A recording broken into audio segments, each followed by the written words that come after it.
నమస్తే. మల్కాజ్గిరి సిపి సుమతి పెద్ద సాహసం చేసింది. నిజంగా చేయాలి కూడా. చాలామంది ఆఫీసర్లు ఎక్కువ శాతం, అందరూ అనకపోవచ్చు కానీ ఎక్కువ శాతం ఆఫీసులనే కూర్చొని వాళ్ళు జడ్జిమెంట్ చేస్తూ ఉంటారు, సిగ్నేచర్లు పెడతా ఉంటారు.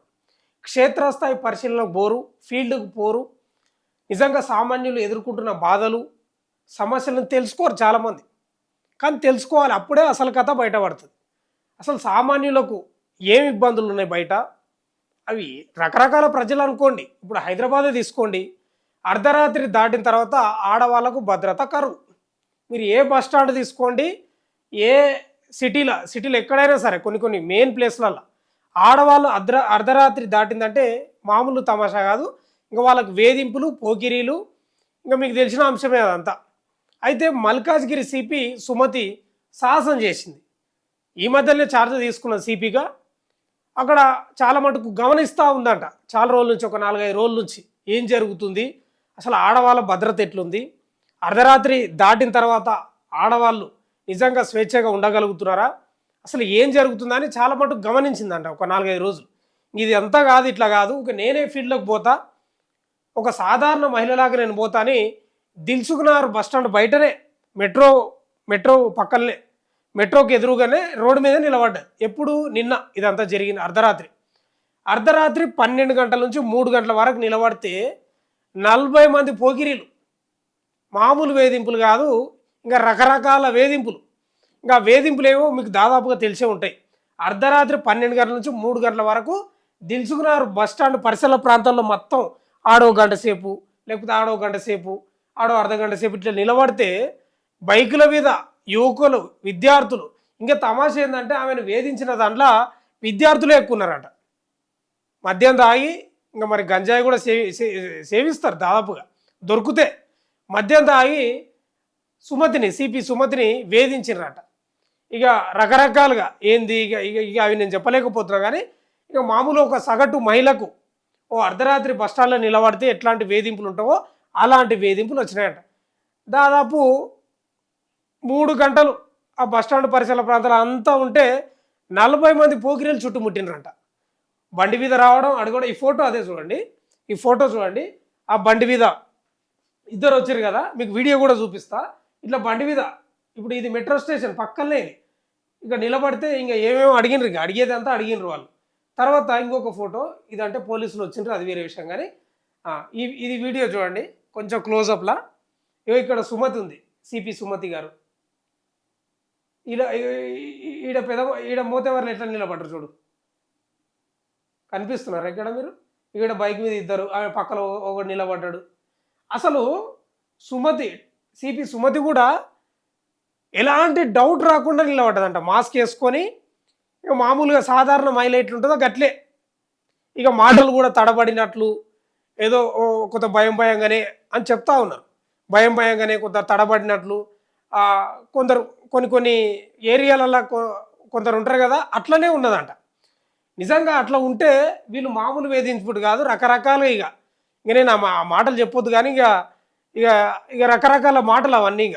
ఇక అర్ధరాత్రి దాటిన తర్వాత జరిగే ఈ పరిస్థితులను క్షేత్రస్థాయిలోకి పోయి తెలుసుకున్నది. దాదాపు 40 మందిని, పోలీసులు ఉన్నారు పక్కనే, అక్కడక్కడ ఉన్నారు. కొందరు సివిల్ డ్రెస్లో ఉన్నారు, కొందరు పోలీస్ డ్రెస్లో వాళ్ళు వేరే చోట ఉన్నారంట. ఇంకా ఫోటోలు, వీడియోలు వాళ్ళని అందరినీ క్యాప్చర్ చేస్తున్నారు. ఏ బండి వచ్చింది, ఎవరు అడిగినరు, ఎవరు ఎంతమంది అని వాళ్ళు ఫోటోలు తీస్తూనే ఉన్నారు చాటునగా. అదంతా తీసుకున్నారు. అయితే 3 గంటలు ఉన్నది కదా, 12 గంటల నుంచి 3 గంటల వరకు ఒక్క పెట్రోలింగ్ వాహనం లేదట. అసలు కథ చూడు, వాళ్ళకు కూడా ఇన్ఫర్మేషన్ లేదు, చాలా సీక్రెట్గా వేసిందంట. మరి చేయకపోతే ఏంటంటే నిజంగా చాలామంది ఆఫీసులో కూర్చొని జడ్జిమెంట్ చేస్తూ ఉంటారు, ఇక ఉపన్యాసాలు ఇస్తూ ఉంటారు, ఇట్లుండాలి అట్లుండాలని. కానీ ఫీల్డ్లోకి పోతే కదా తెలిసేది. హైదరాబాద్లో పెద్ద సమస్య ఏంటంటే ఇదే. అర్ధరాత్రి దాటిన తర్వాత మీరు కేపీహెచ్బి అనుకోండి, ఇంకా నేను 2, 3 చెప్పగలుగుతా, కానీ చాలా ఉన్నాయి హైదరాబాద్ సిటీలో. అర్ధరాత్రి దాటిందంటే దందాలు, వేరే దందాలు, మామూలు దందాలు కాదు.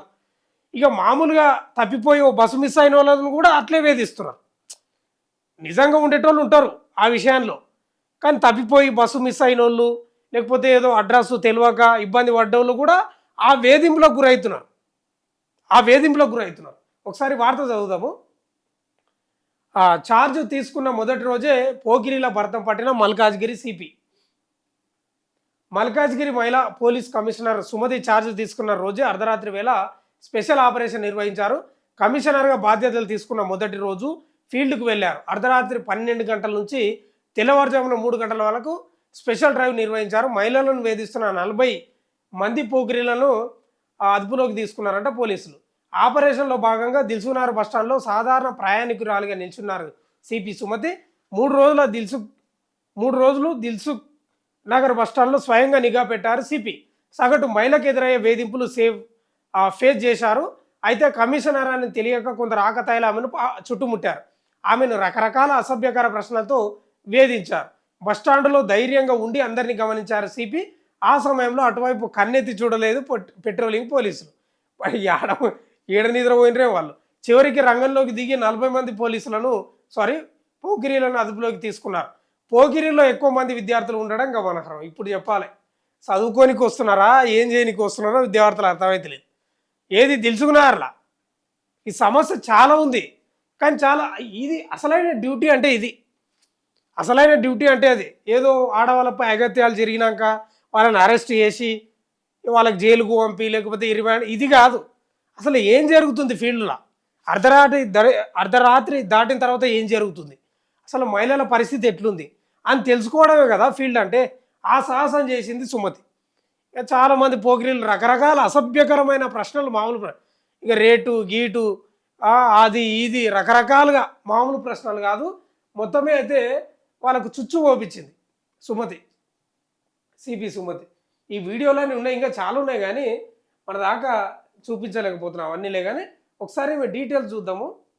ఐపీఎస్ ఇదిగో ఒకసారి చూస్తే సాంకేతికత ఆధారిత పారదర్శకత పౌర కేంద్రీకృత పోలీసింగ్ను లక్ష్యంగా పెట్టుకొని బి సుమతి 2026 మే 1వ తేదీ నుండి తెలంగాణలోని మల్కాజ్గిరి పోలీస్ కమిషనరేట్కు మొట్టమొదటి మహిళా పోలీస్ కమిషనర్గా బాధ్యతలు స్వీకరించారు. ఆమె 2006 బ్యాచ్ ఐపీఎస్ అధికారిని. నిఘా రంగంలో ఆమె చేసిన విస్తృతమైన కృషికి సున్నితమైన ఆపరేషన్లు నిర్వహించినందుకు ఆమె గుర్తింపు పొందారట. బి సుమతి ఐపీఎస్ గురించి కీలక విషయాలంట. వివరాలు: ప్రస్తుత పదవి మల్కాజ్గిరి పోలీస్ కమిషనర్గా నియమితులైనరు మే 2026 అంటే ఈ మంతుల్నే. ఇక ప్రధాన విజయం ఏంటంటే స్పెషల్ ఇంటెలిజెన్స్ బ్రాంచ్ ఎస్ఐబి ఐజీగా 590 మందికి పైగా మావోయిస్టు కార్యకర్తలు లొంగిపోవడంలో ఆమె కీలక పాత్ర పోషించారు. మొన్నటి వరకు డీజీపీ ఆఫీసులోనే ఉన్నది ఎక్కువ. ప్రధాన అంశాలు: సైబర్ సెక్యూరిటీ, ఏఐ ఆధారిత నిఘా మరియు మహిళల భద్రత. నేపథ్యం వచ్చేసి రహస్య కార్యకలాపాలకు నాయకత్వం వహించడం, మావోయిస్టులతో చర్చలు జరపడం మరియు సిఐడి మహిళా రక్షణ విభాగంలో డిఐజీగా పనిచేయడం వంటి వాటిలో పేరుగాంచారంట సుమతి. ఇటీవల గుర్తింపు ఏంటంటే 2026లో విశిష్ట సేవకు గాను పోలీసు పథకాన్ని కూడా అందుకున్నదట. పోలీసింగ్లో ఆమె అనుసరించే క్రియాశీల పద్ధతికి ప్రసిద్ధి చెందింది. ఇందులో మహిళల భద్రత మరియు మాదక ద్రవ్యాల నిరోధక ప్రయత్నాలను క్షేత్రస్థాయిలో నేరుగా పర్యవేక్షించడం కూడా ఉంటుందనేది ఆమె యొక్క బయో డేటా చూస్తే క్లియర్గా తెలుస్తుంది. అయితే ఈ సుమతికి మంచి ట్రాక్ రికార్డు ఉంది. ఎక్కువ శాతం మహిళల భద్రతపై చాలా పనిచేసింది, చాలా దృష్టి పెడుతుంది. ఒక మహిళగా చాలా దృష్టి పెట్టింది, చాలా శ్రద్ధ తీసుకుంటుంది. సిపిగా బాధ్యతలు తీసుకున్న 2-3 రోజులకే ఈ ఆపరేషన్ మొదలుపెట్టింది. ఇది ఒక్కటే కాదు, గతంలో కూడా చాలా చేసింది. ఇప్పుడు మావోయిస్టులు లొంగిపోవడానికి కూడా కీలక పాత్ర. లోపల చర్చలు చేయడం, అది ఫోన్లో అనుకోండి, ప్రత్యక్షంగా అనుకోండి, పరోక్షంగా అనుకోండి, ఇట్లా రకరకాలుగా. అంటే సోదరాభావంతో ఒక పీస్ఫుల్గా ఆమె యొక్క అధికారిగా పీస్ఫుల్గా ఎలాంటి అంటే మార్చే ప్రయత్నం చేయడం. ఇప్పుడు ఆ 40 మంది పోకిరీలు ఎవరైతే ఉన్నారో వాళ్ళకి పోయి కౌన్సిలింగ్ కూడా ఇచ్చిందట. ఏం పరిస్థితి అంటే హైదరాబాద్ రాష్ట్రంలో ఏ స్థాయిలో చెలరేగిపోతున్నో అర్థం చేసుకోవాలి మనం. మెయిన్ సిటీలో కొన్ని ప్రాంతాలలో అయితే విపరీతంగా ఉన్నాయి ఇట్లాంటి వేధింపులు, పోకిరీలు. అసలు ఆడవాళ్ళు 12 దాటిందంటే చాలా కష్టంగా ఉంటుంది పరిస్థితి. ఏదేమైనా చాలామంది సెల్యూట్ చేస్తూ ఉన్నారు. ధైర్యంగా సెక్యూరిటీ పెట్టుకున్నదిలే, మామూలుగా సెక్యూరిటీ పోలీసు వాళ్ళు ఆమెతో పాటు భద్రతా సిబ్బంది ఉన్నారు, వాళ్ళంతా ఎక్కడో చాటుగా ఉన్నారు. కానీ ధైర్యంగా పోయి బస్టాండ్లో నిలబడి ఫేస్ చేయడం అనేది ఒక నిజంగా ఫీల్డ్లో కావాల్సిన వర్క్ అదే. ఏదో ఆఫీస్లో కూర్చొని ఏదో అరెస్ట్ చేయడం, స్టేట్మెంట్ చేయడం, ప్రెస్ మీట్ ఇది కాదు కదా. ఫీల్డ్లో పెట్టడం, ఫీల్డ్లో నిజంగా ఎదుర్కొంటున్న సమస్యలు తెలుసుకోవడం నిజంగా గొప్ప విషయం. ఇట్లా అందరూ చేస్తే బాగుంటుంది. ఈ పోలీస్ డిపార్ట్మెంటే కాదు, వేరే డిపార్ట్మెంట్ వాళ్ళు కూడా ఫీల్డ్లోకి పోతేనే పరిష్కారం అయితే ఏదైనా, అంతే కదా. కానీ చాలామంది పోరు, అదే పెద్ద పరిశాన్. అందుకే ముఖ్యమంత్రి రేవంత్ రెడ్డి కూడా గతంలో ఎప్పుడు అన్నాడు, ఈ ఏసీలల్లా కూర్చొని బంద్ చేయాలని చెప్పిండు, ఫీల్డ్లోకి పోండి అని ఆయన కూడా చెప్పిండు గతంలో. ఈ ఏసీలలో బాగా అలవాటు అయినారు మీరు. ఏసీలు కాదు, ఏసీ రూములు కాదు, బయట ఫీల్డ్లోకి పోయి కలెక్టర్లకు, ఎస్పీలకు కూడా చాలాసార్లు చెప్పిండు. ఆమె 100% పాటిస్తుంది. మరి మిగతా వాళ్ళు ఏం పాటిస్తారో తెలియదు, కానీ ఈమె మాత్రం 100% పాటిస్తుంది. నిజంగా సెల్యూటే చెప్పాలి. చూస్తూనే ఉండండి మన తొలి వెలుగు.